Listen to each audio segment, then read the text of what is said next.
Milo's tip for today. Now, when you get up in the morning, very often you're thinking about what it is that you've got to do that day. So you start thinking and putting together a to-do list. But our tip today is, instead of making a to-do list, think about your to-be list.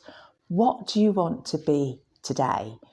Now, it might be that you have got a lot of things that you've got to do today. So you want to be productive. You want to be focused. So that's what you need to do. It might be that you want to be calmer because you're feeling a bit anxious. So to help you to be calmer, how about maybe listening to a quiet meditation for 10 minutes before you get on with your day? So think about what it is that you want to be. Do you want to be outside? Do you want to be energetic? Do you want to be focused? But whatever it is, make sure it's something that you want to be.